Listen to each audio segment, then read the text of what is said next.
Hello കൂട്ടുകാരെ, അടുത്ത ആഴ്ചത്തെ എപ്പിസോഡിൽ സ്റ്റാൻലിയും അലീനയും തമ്മിൽ കണ്ടുമുട്ടുന്ന സീനാണ്. അതിനു മുൻപ് നിങ്ങൾ ഈ ചാനൽ ആദ്യമായിട്ടാണ് കാണുന്നതെങ്കിൽ സബ്സ്ക്രൈബ് ചെയ്യാൻ മറക്കല്ലേ. വീഡിയോ ഇഷ്ടപ്പെട്ടാൽ ലൈക്കും ചെയ്യുക. അങ്ങനെ സ്റ്റാൻലി ബാലചന്ദ്രൻ്റെ വീട് അന്വേഷിച്ച് കണ്ടുപിടിച്ച് വീട്ടിലോട്ട് വരികയാണ്. വന്നു കഴിഞ്ഞ് കോളിംഗ് ബെൽ അടിക്കും. ബാലചന്ദ്രൻ തന്നെയായിരുന്നു വാതിൽ തുറക്കുന്നത്. അപ്പോൾ ബാലചന്ദ്രനോട് പറയും, ഞാൻ ഒരു തീരുമാനം എടുത്തിട്ടുണ്ട്, അത് ബാലചന്ദ്രനെ അറിയിക്കാൻ വേണ്ടിയിട്ടാണ് വന്നത് എന്ന് പറയും. ബാലചന്ദ്രൻ പറയും, ശരി സ്റ്റാൻലി അകത്തോട്ട് കയറിയിരിക്കൂ എന്ന് പറയും. അപ്പം എന്നിട്ട് അലീനനെ വിളിച്ചിട്ട് ബാലചന്ദ്രൻ പറയും, മോളെ അച്ഛൻ്റെ ഒരു കൂട്ടുകാരൻ വന്നിട്ടുണ്ട്, നീ എനിക്ക് ഒരു ചായയായിട്ട് വായോ എന്ന്. അങ്ങനെ അലീന ചായയായിട്ട് വരുമ്പോഴാണ് സ്റ്റാൻലി ആദ്യമായിട്ട് അലീനയെ കാണുന്നത്. അപ്പോൾ അലീനയ്ക്ക് മനസ്സിലായിട്ടില്ല ഇത് യഥാർത്ഥത്തിൽ ആരാണെന്ന്. അങ്ങനെ വളരെ സ്നേഹത്തോട് കൂടിയിട്ടാണ്, മകളോടുള്ള എല്ലാ വാത്സല്യത്തോടും കൂടിയിട്ടാണ് സ്റ്റാൻലി അലീനയെ ആദ്യമായിട്ട് തന്നെ നോക്കുന്നത്. അലീനയാണെച്ചെങ്കിൽ ഒരു മന്ദസ്മിതം തൂകി വളരെ സൗമ്യമായിട്ടാണ് സ്റ്റാൻലിയുടെ അടുത്ത് വന്ന് ചായ കൊടുക്കുന്നത്. അങ്ങനെ ആ ചായ കുടിക്കും ബാലചന്ദ്രൻ ചോദിക്കും, നല്ല ചായയാണല്ലേ? അതെ എന്ന് പറയും. അത് കഴിഞ്ഞതിന് ശേഷം അവർ പുറത്തേക്ക് ഇറങ്ങുകയാണ്. പുറത്തേക്ക് ഇറങ്ങിക്കഴിഞ്ഞിട്ട് ബാലചന്ദ്രനോട് സംസാരിക്കുകയാണ് സ്റ്റാൻലി പറയും, ഞാനൊരു കാര്യം തീരുമാനിച്ചിട്ടുണ്ട്. ഞാൻ എൻ്റെ അപ്പനോടും സംസാരിച്ചു. ഞാൻ എൻ്റെ മകളെ എൻ്റെ വീട്ടിലോട്ട് കൊണ്ടുപോകാൻ ആണ് തീരുമാനമെന്ന്. അപ്പോൾ ബാലചന്ദ്രൻ പറയും, നല്ല തീരുമാനമാണ്. കാരണം അവൾക്ക് ഇത്രയും വർഷം അവളുടെ അമ്മയുടെ സ്നേഹം കിട്ടിയിട്ടില്ല. ഇനി അവളുടെ അച്ഛൻ്റെ സ്നേഹത്തണല്ലെങ്കിലും അവൾ വളരട്ടെ. അത് വളരെ നല്ലൊരു തീരുമാനം തന്നെയാണെന്ന് പറഞ്ഞു. ഞങ്ങൾക്കെല്ലാം അവളെ പിരിയുന്നതിൽ വിഷമമുണ്ട്. അവളിവിടെ വന്നത് ഒരു ജോലിക്കാരിയായിട്ടാണെങ്കിലും ഇവിടെ ഉള്ള ഞങ്ങളുടെ എല്ലാവരുടെ ഹൃദയം കൊണ്ടാണ് അവൾ പോകുന്നത്. എനിക്കൊരാഗ്രഹം ഉണ്ടായിരുന്നില്ല അവളെ യഥാർത്ഥത്തിൽ പറഞ്ഞയക്കാൻ. പക്ഷെ വേറെ കുറേ പ്രശ്നങ്ങളും ഒക്കെ ഉണ്ടായതുകൊണ്ടാണ് അവളെ ഞങ്ങൾ ഇവിടുന്ന് വേറെ ഒരു സ്ഥലത്തേക്ക് അവൾക്ക് നോക്കുന്നത് എന്ന്. അപ്പം സ്റ്റാൻലി പറയുമ്പോൾ, എന്തായാലും ഇത്രയും കാലം അവൾ ഒന്നും അറിഞ്ഞില്ലല്ലോ, ഇനി അവൾ എൻ്റെ മകളായിട്ട് തന്നെ ജീവിക്കട്ടെ. അവൾക്ക് കൊടുക്കാൻ പറ്റാത്ത എല്ലാ സ്നേഹവും ഞാൻ അവൾക്ക് കൊടുത്തിട്ട് തന്നെ വളർത്തിക്കോളാം എന്ന് പറയുകയാണ്. അങ്ങനെ അവൾ അവിടെ നിന്ന് പോവുകയാണ്. അപ്പം അലീനയോട് ബാലചന്ദ്രൻ പറയും, ഈ സാറിൻ്റെ വീട്ടിലാണ് നിനക്ക് പോവേണ്ടത്, അപ്പോൾ നീ പോകാൻ തയ്യാറായിക്കോളൂ എന്ന് പറയുകയാണ്. അങ്ങനെ അലീന ബാഗൊക്കെ പാക്ക് ചെയ്തിട്ട് ഇറങ്ങുകയാണ്. അപ്പോൾ ഇറങ്ങുന്ന സമയത്ത് നമ്മുടെ ബബീതയുണ്ട്, കൃഷ്ണമോളില്ല. അപ്പോൾ ബബീതയൊക്കെ വളരെ കരച്ചിലാണ്. ബബീതയ്ക്ക് സഹിക്കാൻ പറ്റുന്നില്ല, കൺട്രോൾ ചെയ്യാൻ പറ്റുന്നില്ല ആ വിഷമം. അങ്ങനെ അലീന പറയും, എനിക്ക് പോകുന്ന വഴിക്ക് ഒരു സ്ഥലത്തും കൂടി കയറാനുണ്ട്, അവിടെയും കൂടി ഒന്ന് ഇറങ്ങി യാത്ര പറയണമെന്ന്. അങ്ങനെ അവർ നമ്മുടെ വൈജയുടെ സ്വന്തം വീട്ടിലോട്ട് പോവുകയാണ്. അപ്പോൾ അലീനേനെ കണ്ടപ്പോൾ തന്നെ മനുവിനും ശിവനൊക്കെ കാര്യം മനസ്സിലാവും. അങ്ങനെ അലീന മുത്തശ്ശിയാണ് കാണാൻ പോകുന്നത്. അപ്പോൾ മുത്തശ്ശിക്കാണെങ്കിൽ വളരെ വിഷമം. മുത്തശ്ശി അവളെ കൈ പിടിച്ചിട്ട് പറയും, മോളെ നീ ഞങ്ങളോട് ക്ഷമിക്കണം, ഞങ്ങൾ ചെയ്ത തെറ്റിനെല്ലാം ഫലം നീയാണ് അനുഭവിച്ചത്.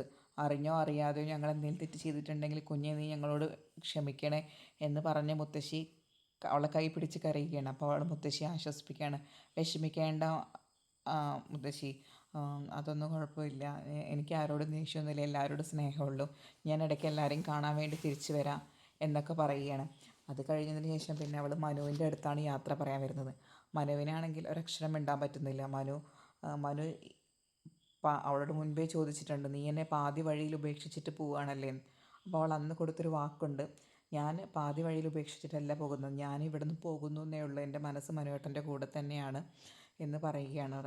അപ്പോൾ അവനാകെ കണ്ണൊക്കെ നിറഞ്ഞ് വിഷമത്തിലാണ് അവർ നിൽക്കുന്നത്. അപ്പോൾ മനുവേട്ടൻ വിഷമിക്കേണ്ട, ഞാൻ വിളിക്കാം, എന്നെ കാണാൻ മനുവേട്ടൻ അങ്ങോട്ടും വരണം എന്നൊക്കെ പറഞ്ഞിട്ടാണ് അവർ യാത്ര പറയുന്നത്. അത് കഴിഞ്ഞതിന് ശേഷം അവൾ ശിവനോടും ഒക്കെ യാത്ര പറയുന്നുണ്ട്, രഞ്ജിനിയോടും ഒക്കെ. അതിനുശേഷം അവൾ വൈജയനെ കാണാൻ പോവുകയാണ്. അപ്പോൾ വൈജയനെ കാണുമ്പോൾ വൈജ പഴയ ധാർഷ്ട്യത്തിൽ തന്നെയാണ് വൈജ നിൽക്കുന്നത്. വൈജ പറയും, നീ വന്നല്ലേ, ഓ നീ പോവുകയാണ്, കുറേ കാലമായി, 1000 വട്ടം നീ പറഞ്ഞിട്ടുണ്ടായിരിക്കും നീ പോവുകയാണ്, ഇപ്പോഴെങ്കിലും ഒന്ന് എഴുന്നള്ളി പോകാൻ നിനക്ക് സമയമായല്ലോ, സമാധാനമായി എന്ന്. അപ്പം അലീന പറയും, ശരി മാഡം, ഞാൻ പോവുക തന്നെയാണ്, ഞാൻ കാരണമാണല്ലോ മാഡത്തിൻ്റെ ജീവിതത്തിൽ ഒരുപാട് പ്രശ്നങ്ങളുണ്ടായി എന്ന് മാഡം പറയുന്നത്. എന്തായാലും ആ പ്രശ്നങ്ങൾക്കെല്ലാം ഇനി ഞാൻ പോയി കഴിഞ്ഞതിന് ശേഷം മാഡം ഒരു പരിഹാരം കാണണം, കുട്ടികളെ വിഷമിപ്പിക്കരുത് എന്ന് പറയുകയാണ് അലീന. അപ്പോൾ വൈജു പറഞ്ഞു, നീ എൻ്റെ കുടുംബത്തിൻ്റെ കാര്യം നോക്കാൻ എനിക്കറിയാം, എൻ്റെ മക്കളെ നോക്കാൻ എനിക്കറിയാം, നീ അതിലിടപെടേണ്ട കാര്യമില്ല, എൻ്റെ മക്കളെയും ഭർത്താവിനെയും നോക്കാൻ എനിക്കറിയാം. പിന്നെ എനിക്കിതൊരു വാശി കൂടിയായിരുന്നു, നീ അവിടെ നിന്ന് പോയി കഴിഞ്ഞതിന് ശേഷം മാത്രമേ ഞാൻ ആ വീട്ടിലോട്ട് തിരിച്ചു വരികയുള്ളൂ എന്നുള്ള വാശി. അപ്പോൾ അതും ജയിച്ചത്, അതാണ് എനിക്കൊരാശ്വാസമെന്ന്. അപ്പോൾ അവൾ പറയും, ഈ വാശിയൊന്നും മാഡത്തിന് നല്ലതല്ല, എന്ന് പറയുകയാണ്. അപ്പോൾ വൈജ പറയും, നീ എന്നെ ഭരിക്കാനൊന്നും ആയിട്ടില്ല അലീനെ എന്നൊക്കെ പറയുകയാണ്. നീ അത്രയ്ക്ക് വളർന്നിട്ടില്ല എന്നൊക്കെ പറഞ്ഞ് അലീനയെ കുറേ അങ്ങനെ വഴക്കുകൾ ഇങ്ങനെ പറഞ്ഞുകൊണ്ടിരിക്കുകയാണ് വൈജ.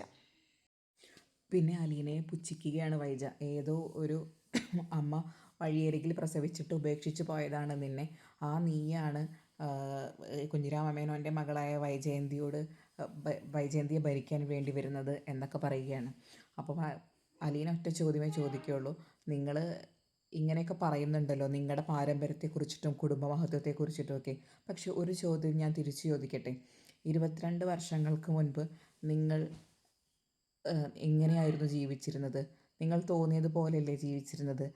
അന്നൊരു ആണൊരുത്തൻ്റെ കൂടെ നിങ്ങൾ ജീവിച്ചിരുന്നില്ലേ? അവൻ്റെ കുഞ്ഞിനെ നിങ്ങൾ വിവാഹം കഴിക്കാതെ തന്നെ ഗർഭം ധരിച്ചിരുന്നില്ലേ എന്ന് ചോദിക്കുകയാണ്.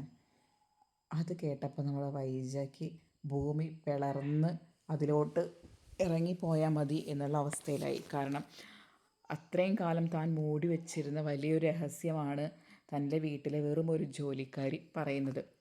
ഒരക്ഷരം മിണ്ടാൻ പറ്റാതെയാണ് വൈജ നിൽക്കുന്നത്. അപ്പോൾ അലീന പറയും, ഒന്നും കൂടി പറയട്ടെ, അന്ന് നിങ്ങളൊരു കുഞ്ഞിനെ ഗർഭം ധരിച്ചിരുന്നില്ലേ? 8 മാസം ഗർഭിണിയായിരിക്കുന്ന സമയത്താണ് നിങ്ങളുടെ സഹോദരന്മാർ അന്ന് നിങ്ങളെ ഇങ്ങോട്ട് കൂട്ടിക്കൊണ്ടുവന്നത്. പിന്നെ നിങ്ങൾ നിങ്ങളുടെ അമ്മാവൻ്റെ വീട്ടിൽ കൊണ്ടുപോയിട്ടാണ് ഒരു കുഞ്ഞിനെ പ്രസവിക്കുന്നത്. ആ കുഞ്ഞ് മരിച്ചു പോയെന്നായിരുന്നു നിങ്ങളെല്ലാം ധരിച്ചിരുന്നത്, നിങ്ങൾ ഇത്രയും കാലം വിചാരിച്ചിരുന്നത്. പക്ഷെ നിങ്ങൾ പ്രസവിച്ച ആ ഹതഭാഗ്യയായ ആ കുഞ്ഞ് ഞാനാണ് എന്ന് പറയുകയാണ്. ഇടിയുടെ ഒന്നിൻ്റെ കൂടെ ഒരു തള്ളും എന്ന പോലെയാണ് വൈജയുടെ ഇപ്പോഴത്തെ അവസ്ഥ. കാരണം വൈജ ഇത്രയും കാലം രഹസ്യമാക്കി വെച്ചിരുന്നൊരു കാര്യം കേട്ടു.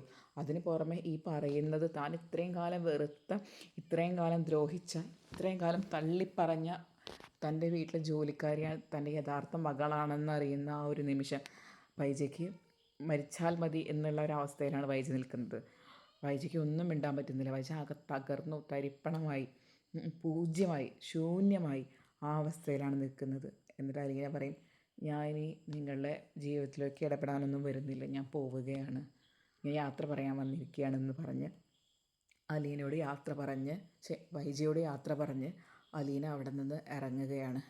വൈജയ്ക്ക് ഒരു അക്ഷരം മിണ്ടാൻ പറ്റുന്നില്ല, കൈകൾ അനങ്ങുന്നില്ല, കാലുകൾ ചലിക്കാൻ പറ്റുന്നില്ല. തൊണ്ടയിലെ വെള്ളം തൊണ്ട വരളുന്ന പോലെ ഒരു തുള്ളി ഉമിനീരിറക്കാൻ പോലും നിൽക്കാതെ നിൽക്കുകയാണ് വൈജ. അത്രയുമാണ് അടുത്ത ആഴ്ചത്തെ എപ്പിസോഡ്. അങ്ങനെ സ്റ്റാൻലിയുടെ സാമ്രാജ്യത്തിലേക്ക്, സ്റ്റാൻലിയുടെ അതേ ചൂരും സ്വഭാവവും നായകളോട് ഇഷ്ടമുള്ള തൻ്റെ മകളേനെ തൻ്റെ സാമ്രാജ്യത്തിലേക്ക് കൊണ്ടുപോകുന്നതാണ് മഴ തോരും മുൻപേലെ അടുത്ത ആഴ്ചത്തെ കഥ. കൂടുതൽ നേരത്തെ മഴ തോരും മുൻപേയുടെ വിശേഷങ്ങൾ അറിയാൻ ആദ്യം നിങ്ങൾ ഈ ചാനൽ സബ്സ്ക്രൈബ് ചെയ്യുക. വീഡിയോ ഇഷ്ടപ്പെട്ടാൽ ലൈക്കും ചെയ്യുക.